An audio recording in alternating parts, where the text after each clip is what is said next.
मामूली कीमत के कपड़े, कहा तो ये जाता है कि आपके बैरून मुल्क खुफिया अकाउंट हैं, बैरून मुल्क होटल हैं, वो सारी दौलत कहाँ है? वो मैंने सब डोनेट कर दी गवर्नमेंट ऑफ पाकिस्तान को। मेरे पास जब आया तो मैंने पावर ऑफ अटॉर्नी दे दी कि तुम सब ले लो।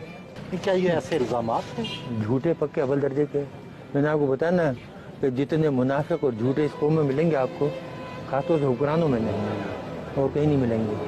हम लोग जो हमें जानते हैं, हमारे साथ काम करने वाले 30-30 बरस से घर वाले, उनसे पूछ लें कि जितनी सादा ज़िंदगी हम गुजारते हैं, जितना सादा हम खाना खाते हैं, जितनी ईमानदारी से हमने काम किया, आज तक सरकारी चीज़ यूज़ नहीं की। अगर दफ्तर का आदमी आया तो उससे काम लिया तो उसको हमेशा 500 रुपये दिए। डॉक्टर साहब, कितनी पेंशन मिलती रही आपको?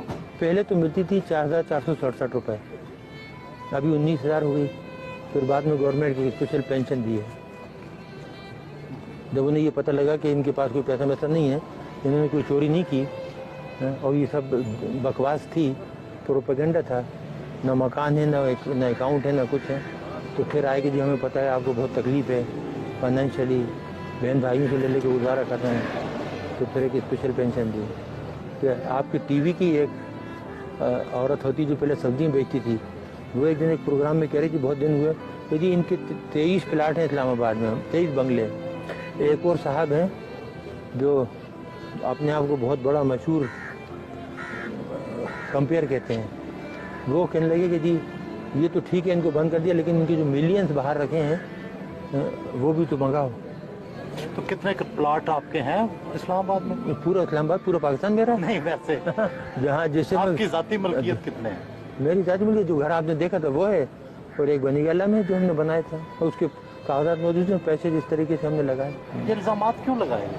इस मुल्क में झूठ बोलना, दरोगोई तो कामन है ना, जिस पे जो सा इल्ज़ाम लगा दो।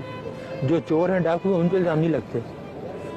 वो साहूकार हो तो उनकी सफाई पेश होती है कि नहीं, वो तो बहुत ही ईमानदार हैं, नौमौलूद बच्चे की तरह हैं।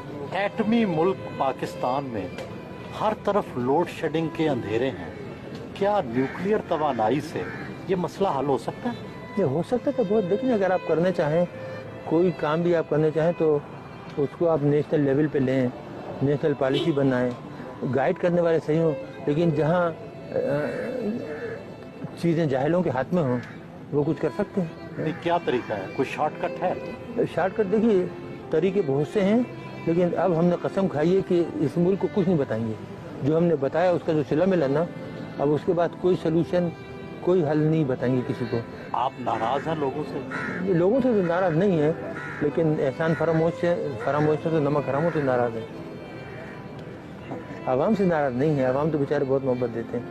आपने खुद अभी मेरी बेगम को देखा, सीधी सारी बेचारी किन जाती, कितनी गुस्से में आई वो, जिसके साथ ये हो कि 6.5 साल से बंद रखा है, बच्ची को नहीं आने देते, मिलने नहीं देते।